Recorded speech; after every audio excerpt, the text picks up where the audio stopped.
Antes do nosso intervalo, nós vimos então Êxodo capítulo 7, versículo 21, que diz que de sorte que os peixes que estavam no rio morreram. O rio cheirou mal, os egípcios não podiam beber a água do rio. E preste atenção nessa expressão agora: houve sangue por toda a terra do Egito. Já falamos que aqui o Senhor começa então a estabelecer juízo sobre um Deus do Egito adorado, uma entidade de principado do Egito que era glorificada pelos egípcios, chamada Api, o Deus do Nilo. E nesse momento o Senhor mostra aos egípcios de que os deuses deles, no caso em questão Api, o Deus do Nilo, não tinha poder de manter a integridade do Nilo quando o Senhor dá um decreto. Que o reino das trevas não tem como se opor quando o Senhor dá uma palavra. Mas aqui há uma outra lição preciosa que vemos nesse acontecimento, que é o estabelecimento de uma justiça, de uma ocorrência que aconteceu 80 anos antes. Se você for comigo no livro de Apocalipse, o livro de Apocalipse, nós vamos ler o versículo 16, capítulo 4 em diante, mas antes de lermos, o livro de Apocalipse fala sobre 3 momentos de pragas que virão, que acontecerão, nesse momento de juízo final. Elas são divididas em 21 áreas, 21 período de pragas. As 7 aberturas dos selos de Deus, as 7 trombetas e as 7 taças da ira de Deus. Não vou dar ênfase com você nessa manhã, mas existem as 7 selos, 7 trombetas e o derramamento das 7 taças da ira de Deus. É curioso quando nós estudamos que a segunda trombeta, ela é uma palavra de Deus, em Apocalipse capítulo 8, vamos apenas fazer essa leitura rápida, versículo 8 e versículo 9, que diz que acontecerá, e isso agora não apenas mais no Egito, mas estamos falando de uma realidade mundial, que diz assim: o segundo anjo tocou a trombeta, e como que uma grande montanha ardendo em chamas foi atirada no mar, cuja terça parte, 1/3, se tornou em sangue, e morreu 1/3, a terça parte, da criação que tinha vida, existente no mar, e foi destruída a terça parte das embarcações. Nós não sabemos como será de fato isso. Nós não sabemos se o Senhor está falando aqui de um evento. Ele não diz que é uma montanha, mas ele diz algo como uma grande montanha. Poderíamos estar falando de uma grande bomba nuclear? Pode ser que sim. Não teria como como João explicar, e vi aqui um helicóptero, né? No primeiro século, e vi aqui. Então, a maneira dele trazer uma expressão seria, e vi algo como uma grande montanha. Para mim, parecia uma grande montanha. E ele fala sobre algo que vai acontecer no tempo do fim. E ele diz, então, nesse tempo do fim, de que isso que ele viu como uma grande montanha foi lançada no mar. E 1/3 dos navios foram destruídos. 1/3 do que tinha vida morreu. E 1/3, então, das águas começaram agora, então, a se tornar em sangue. Essa é uma palavra profética. Mas se nós avançarmos um pouco mais, a Bíblia vai dizer, saindo das 7 trombetas para uma praga pior ainda, agora vamos para 7 taças da ira. Um acontecimento que acontecerá na segunda taça da ira. Em Apocalipse capítulo 16, versículo 3, diz assim: derramou o segundo anjo, aqui dizendo, a sua taça no mar, e este se tornou em sangue, como de morto, e morreu todo ser vivente que havia no mar. Essa é uma profecia. Entenda, as 7 taças da ira de Deus é lá no final, nos últimos dos últimos. As 7 trombetas, a Bíblia profetiza que na segunda trombeta haveria aquilo que acabamos de ler, de 1/3 se transformando em sangue, 1/3 morrendo. Mas quando nós chegarmos nas taças da ira de Deus, a segunda taça nos diz que não apenas 1/3, mas que haverá algo que Deus ocorrerá, que fará com que toda a água, e agora nós não estamos falando mais apenas de um país, mas aí ele fala que e o mar se tornará em sangue, e tudo que tem vida morrerá. Todos os peixes morrerão no mundo todo.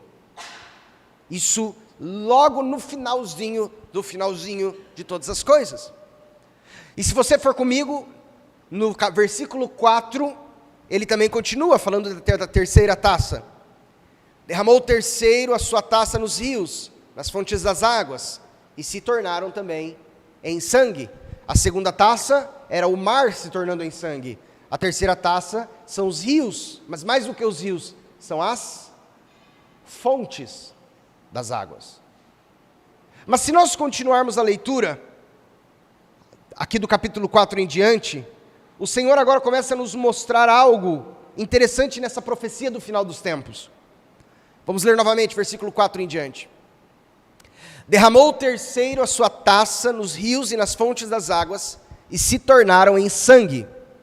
Então, ouvi o anjo das águas. Não vou entrar nesse ênfase com você, mas a Bíblia nos fala sobre anjos, principados que têm poder e autoridade sobre coisas criadas por Deus. E aqui ele fala sobre um anjo, que era o anjo que Deus havia colocado sobre responsabilidade sobre as águas. E ouvi o anjo das águas dizendo: Tu és justo, tu que és e que eras o santo, que julgaste estas coisas. Ouve agora. Porquanto derramaram sangue de santos e de profetas, também sangue lhes tem dado a beber. São dignos disso. Ouvi do altar que se dizia: Certamente, ó Senhor Deus Todo-Poderoso, verdadeiro e justo são os teus juízos. Portanto, ele está dizendo que, como derramaram o sangue dos teus santos e dos teus profetas, tu agora, no final dos tempos, fará com que os ímpios bebam sangue, então.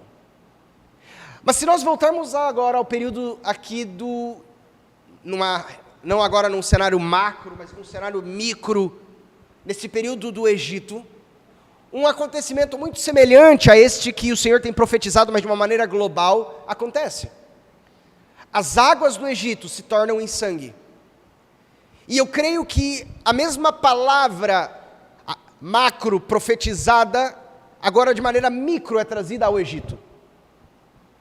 No livro de Apocalipse lemos que diz: como vocês derramaram sangue, hoje eu vou dar agora sangue para vocês beberem. Mas no livro de Êxodo, no capítulo 1, versículo 22, conta algo que aconteceu no Egito 80 anos antes. O que diz Êxodo 1, 22? Então ordenou Faraó a todo o seu povo, dizendo: a todos os filhos que nascerem aos hebreus lançareis aonde? No Nilo. Vocês vão matar as crianças e vocês vão jogá-las no Nilo. Elas vão morrer no Nilo. Hebreus lançareis no Nilo, mas as filhas deixareis viver. E é interessante de que é exatamente no Nilo que começam então a instituição das pragas do Senhor. Eu creio, irmãos, que uma das razões que o Senhor começa então a estabelecer essa palavra de juízo sobre o Nilo, é mostrando que o Senhor estabeleceria juízo e justiça sobre tudo aquilo que havia sido feito contra o povo de Israel. E aquilo que havia sido feito contra o povo de Israel começa exatamente tendo uma vinculação com o próprio Nilo. Moisés foi liberto disso, mas 80 anos antes, as crianças, os meninos que nasceram, o sangue deles era derramado. O Nilo bebia o sangue deles, porque ali no Nilo é que essas crianças eram lançadas. A Bíblia diz no Apocalipse que o Senhor converteu a água em sangue, a fim de que eles bebessem sangue, porque derramaram sangue. E agora, 80 anos depois, aqui também no Egito, o Senhor transforma a água em sangue. Bebam sangue, pois vocês derramaram sangue. Quando falamos sobre justiça de Deus, e aqui nós vemos uma característica dela, eu gosto muito de quando o Senhor fala sobre vingança. Porque o Senhor, Ele diz para nós não nos vingarmos. ele diz, não vos vingueis a vós mesmos, mas dais lugar à ira. Mas o texto não para aí. Como continua ele? Porque minha é a vingança, diz o... Isso não significa, quando Deus diz para eu não me vingar de quem fez algo contra mim, não é porque Deus diz que a pessoa ficará impune, mas Deus diz, eu estabelecerei a justiça. Pode ser que a minha mão seja pesada demais, a justiça deveria ser uma mão mais leve. Pode ser que a minha mão seja leve demais, e a justiça deveria ser uma mão mais pesada. Mas Deus diz, eu estabelecerei a vingança. Não vos vingais a vós mesmos, mas dai lugar à vingança, porque minha é a vingança, diz o Senhor, eu recompensarei. Em Salmos capítulo 78, versículo 44, o salmista, quando fala sobre esse acontecimento, ele diz assim, e converteu em sangue o rio deles, para que das suas correntes não bebessem. Mas quando nós continuamos olhando os acontecimentos, e o Nilo foi transformado em sangue, a Bíblia nos fala que Faraó chamou então também os seus magos à sua presença. Janes e Jambres foram chamados ali, e ele diz, e aí? Olha o que o Deus de Israel está fazendo, olha o que o Deus dos hebreus fez contra o nosso Deus. Provavelmente, então, eles trazem a invocação do seu Deus. E a Bíblia diz, no livro de Êxodo, no capítulo 22, o seguinte, porém, os magos do Egito fizeram também o mesmo, com as suas ciências ocultas. Olha o poder. Eles também conseguiram fazer a alteração da fórmula química da água, a fim de que a água também se transformasse em sangue. E quem está dizendo isso é a Bíblia. A Bíblia diz que os magos do Egito também conseguiram fazer isso. Mas é tão precioso nós aprendermos aqui nessa manhã, de que eles conseguiram fazer com que a água se transformasse em sangue. Mas o que Deus fez, eles não conseguiram desfazer. O sangue que Deus estabeleceu, eles não conseguiram fazer voltar a se tornar água. Mais uma vez eu digo, o diabo pode fazer muitas coisas parecidas com aquilo que o Senhor pode. Deus pode prosperar alguém, o diabo pode prosperar alguém, claro que sim. O diabo pode estabelecer uma doença e depois tirar essa doença para enganar alguém, claro que sim. O Senhor pode tirar uma doença de alguém, claro que sim. O diabo pode às vezes direcionar o caminho de uma pessoa, claro que sim, dizendo, vai para a esquerda, agora vai para a direita. O Senhor pode direcionar o caminho de uma pessoa, claro que sim. Eu não disse que tudo que Deus faz, o diabo faz. Eu disse que muitas coisas que Deus faz, o diabo também pode fazer, porque são questões espirituais. Mas o que Deus decreta, o que Deus faz, o diabo não consegue desfazer.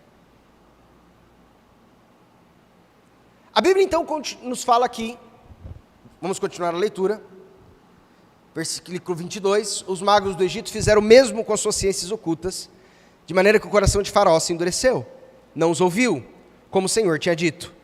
Virou-se Faraó e foi para casa, e nem ainda isso considerou o seu coração.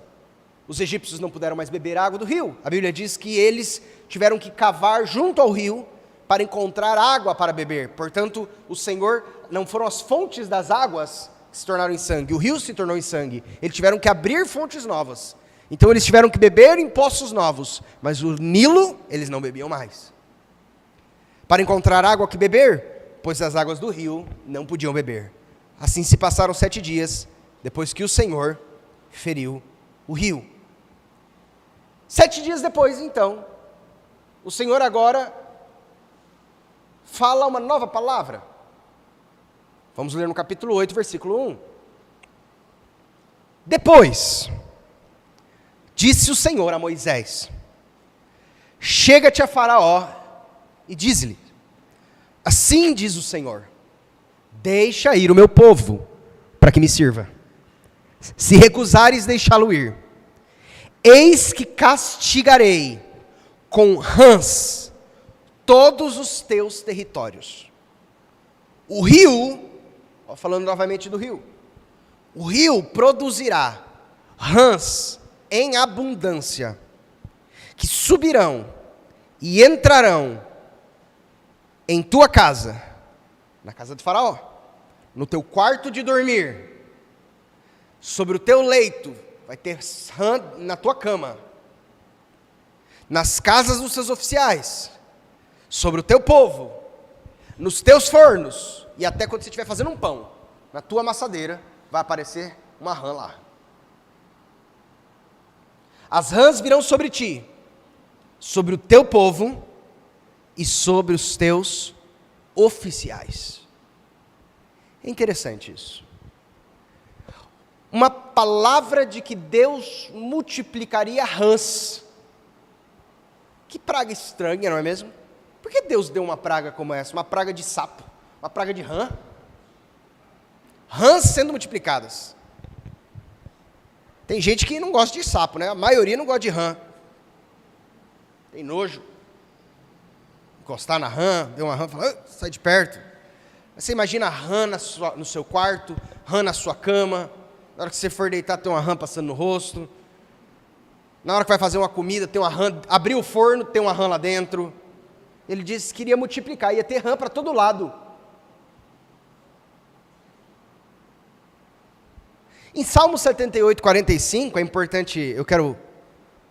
Antes, Salmo 105, Salmo capítulo 105, versículo 30, o salmista diz assim, sua terra produziu rãs em abundância, até nos aposentos dos reis. Ou seja, até dentro da casa real, na realeza, tinha rãs. Mas essas rãs não eram apenas para incomodar. O Salmos capítulo 78, versículo 45, diz assim a nós. Enviou contra eles enxames de moscas que os devorassem, e rãs que os destruíssem. As rãs tinham o objetivo, trazer destruição. Mas por que rãs? Tem tanta coisa que poderia enviar para destruir. Poderia enviar para destruir ratos. Por que Deus não enviou ratos? Não é mesmo? Tem gente que não gosta de rato. Meu pai matou já alguns ratos. Mas ele fica com dó de matar o rato. Um dia ele matou um rato, olhou para o rato e falou... O rato parecia olhando para mim, clamando, não me mate, ele disse. Por que Deus não enviou ratos? Por que Deus enviou rãs? Porque, mais uma vez, nós precisamos entender que o que Deus estava estabelecendo ali no Egito, mais do que uma destruição para o Egito, era uma destruição e exercício de autoridade, despojamento sobre o quê? Sobre os principados, sobre os deuses do Egito. Para os egípcios, o sapo, e aí fiz os estudos sobre o Egito, o sapo era um símbolo de vida e de fertilidade. Já que milhões deles nasciam após a inundação anual do Nilo, e que trazia fertilidade para as terras, que de outra forma seriam áridas. Aliás, para aqueles que conhecem um pouco a respeito, até mesmo de macumbari e tal, o próprio sapo tem uma realidade com o mundo espiritual. Já ouviram falar de macumba, colocar dentro da boca do sapo? O sapo tem uma realidade no mundo espiritual. E por que o sapo hoje tem uma realidade no mundo espiritual? É curioso até mesmo dizer que em Apocalipse capítulo 16, versículo 13, abre aí, Apocalipse 16, 13, quando fala a respeito do final dos tempos, diz assim, então vi sair da boca do dragão, aqui é o diabo, da boca da besta, aqui é o anticristo, da boca do falso profeta, 3 espíritos imundos, e olha o que ele traz como semelhança, semelhante a rãs, por que não semelhante a rato, semelhante a um leão, semelhante a um gato, semelhante a rãs, e ele diz, porque eles são espíritos de demônios, operadores de sinais, e se dirigem aos reis do mundo inteiro, com o fim de ajuntá-los para a peleja do grande dia do Deus Todo-Poderoso. Interessante de que o próprio livro de Apocalipse, quando vai trazer uma semelhança de espíritos demoníacos, ele fala, espíritos semelhantes a rãs. Fui então ao Egito, ver a lista dos deuses egípcios, e me deparei com um que foi escancaradamente humilhado quando o Senhor estabeleceu a segunda praga. Havia um Deus no Egito, que a cara desse Deus era adivinhe, um sapo. O nome desse Deus no Egito era Requete, H-E, para aqueles que estão querendo pesquisar, K-E-T, Requete, o Deus sapo da fertilidade. Na verdade, mais que Deus, era uma deusa. Requete era uma deusa da fertilidade, do parto, da morte, descrita como um sapo ou uma mulher que tinha uma cabeça de um sapo. E ela está essencialmente relacionada à vida, à fertilidade, a fazer coisas novas surgirem. Mas a Bíblia diz no Salmo que esses sapos, ao invés de fazer coisas novas surgirem, o que esses sapos começaram a gerar? Destruição. Não lemos aqui em Salmos? Salmos capítulo 78, 45. Contra eles enxames de moscas que o devorassem e rãs para os destruírem. É curioso que quando o Senhor envia esses sapos, algo que era um objeto de adoração e vida para os egípcios, eles percebem que se descontrolou e que Eket, que era a deusa sapo, a deusa que tinha poder sobre os sapos, não consegue controlar aqueles sapos. Eket, a deusa que tinha poder sobre aquilo, perde o poder sobre aquilo. E ao invés daqueles sapos produzirem vida, que era a figura que eles traziam, começaram a trazer morte e destruição. Se vocês começarem a perceber, uma praga tem relação à outra, e vocês vão ver que esses próprios sapos, mais à frente, muito provavelmente começam a trazer doenças entre o povo. Vamos continuar a leitura, versículo 5 de Êxodo 8. Disse mais o Senhor a Moisés: dize a Arão, estende a mão com o teu bordão sobre os rios, sobre os canais, sobre as lagoas, e faze subir rãs sobre a terra do Egito. Arão estendeu a mão sobre as águas do Egito, e subiram rãs, e cobriram a terra do Egito. O que Faraó fez então? Chama quem? Chama os magos. Janes, Jambres, magos do Egito. Está acontecendo algum problema aqui? A gente já passou vergonha com os nossos deuses, com Api, o deus do Nilo. E agora, o que está acontecendo com Eket? A nossa deusa sapo da fertilidade, está vindo um monte de sapo. Então, Faraó chama os magos e diz: eu preciso que vocês mostrem que está tudo sob controle. E a Bíblia nos diz, olha o versículo 7. Então os magos fizeram o quê? O que diz aí? O mesmo, com as suas ciências ocultas, e fizeram aparecer rãs sobre a terra do Egito. Eles mostraram: a gente também consegue fazer. A Bíblia diz que as rãs saíram da onde? Quando falaram que fizeram aparecer, não é que a rã apareceu. As rãs começaram a sair da onde? Do rio, da água. Lembra, o rio transformou em sangue? Começou a sair um monte de rã de lá. Eles foram até uma água, fizeram as suas ciências ocultas e invocaram principados e potestades, e de repente o que começou a sair do rio? Rãs também. Mas aí nós temos um ponto aqui preciosíssimo. Olha o versículo seguinte. Versículo 8.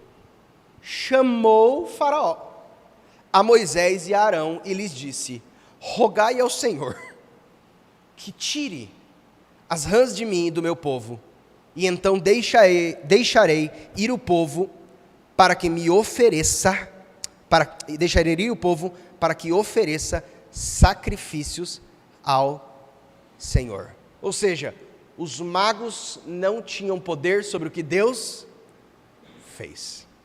Eles poderiam fazer igual, mas eles não conseguiam desfazer.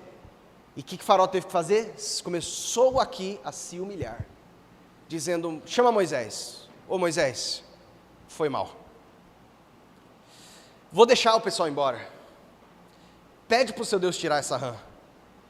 Porque eu fico imaginando ele acordando com a rã no canto, na cama dele. Eu fico imaginando ele na hora de comer, tinha uma rã ali, né? Já comeu uma goiaba, pegou metade do bicho? Então, ali, às vezes estava comendo, talvez tinha uma rã. Ele foi pegar uma maçadeira, tinha uma rã.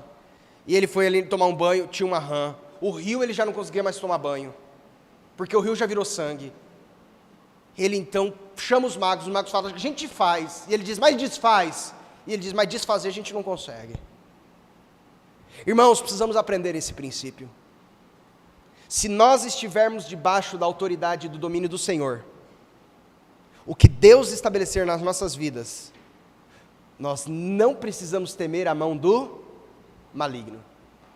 Porque o maligno pode até ter poder com ciências ocultas. O maligno pode até ter poder para realizar coisas sobrenaturais. Mas sobre o decreto do Senhor, ele não pode se sobrepor. Falou, versículo 9. Falou Moisés a Faraó: digna dizer-me, quando é que hei de rogar por ti, pelos teus oficiais, pelo teu povo, para que as rãs sejam retiradas de ti e das tuas casas, e fiquem somente no rio. Ele respondeu, amanhã. Ele diz, quando é que eu peço para Deus tirar? Ele diz, pode pedir já amanhã, pode pedir amanhã já para tirar isso.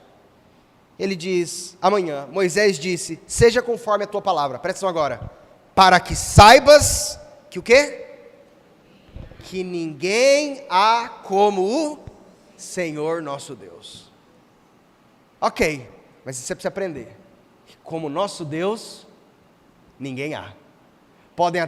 Seus magos podem até fazer coisas milagrosas, Satanás tem poder, principados têm poder, mas ninguém há como o Senhor, o nosso Deus.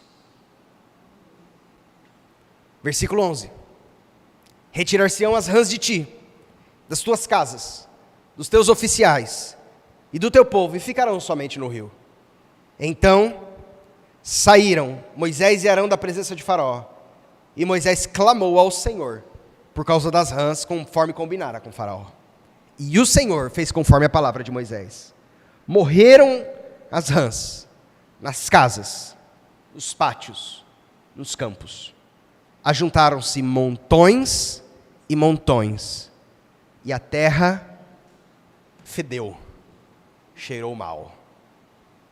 Irmãos, eu fico imaginando a humilhação dos sacerdotes dessa deusa Heket, quando eles começaram a andar e ver montões e montões de sapos mortos. Porque ela era deus sapo. E eu olhava para um lado, uma figura de um deus sapo, e do outro lado, um montão de sapo morto fedendo. Porque o Senhor trazendo humilhação contra principados e potestades.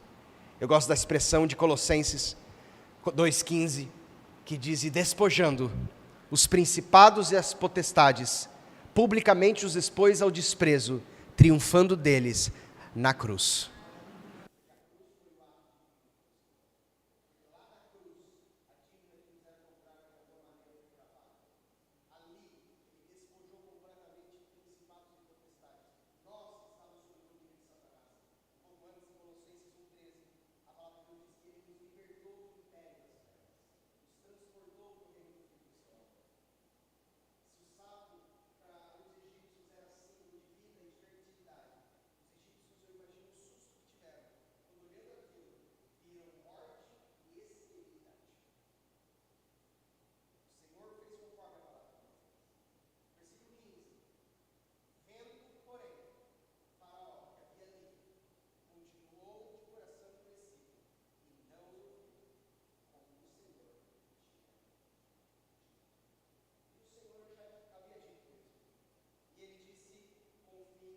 E estava desligado meu microfone. Eu falo tão alto que os irmãos nem perceberam que meu microfone estava desligado. E, de fato, o Senhor havia dito que não, ainda não. Por que ainda não? Porque existem deuses, existem ainda outros principados, existem ainda outras potestades, que o Senhor precisa mostrar aos egípcios que Ele é o Senhor. Primeira praga, segunda praga. Mas já trazendo um spoiler, da terceira para frente, nenhum mago mais consegue imitar. Porque o poder de Satanás, 10 pragas, 2 delas, 20%, eles conseguem tentar fazer igual. 80%, ele já fala, aí já é muito pra gente. Aí é só com o Senhor. Aí o poder das trevas não consegue nem imitar. Irmãos, eu me lembro das palavras que diz, se Deus é por nós, a nós, como diz o salmista, compete apenas habitarmos no esconderijo do Altíssimo, descansarmos na sombra do Onipotente. Direi do Senhor, Ele é o meu Deus, o meu refúgio, a minha fortaleza, quem temerei? O salmista diz que 1000 cairão ao meu lado, 10.000 à minha direita, e eu não serei atingido. Somente com teus olhos olharás e verás a recompensa dos ímpios, porque o Senhor é o teu refúgio. Irmãos, nosso refúgio deve ser o Senhor, porque Ele faz, e Ele é o El Shaddai, Ele é o Todo-Poderoso. E que essa palavra seja de consolo, que essa palavra seja de fortificação aos nossos corações. Vamos orar. Te celebramos, te honramos, porque sabemos que Tu és o grande eu sou. Pai, nós agradecemos, porque a Tua palavra nos produz vida. Pai, nós te honramos, porque Tu és grande, Tu és poderoso. Encha-nos de Ti mais e mais, Senhor, em nome de Jesus. Amém. Estamos encerrados.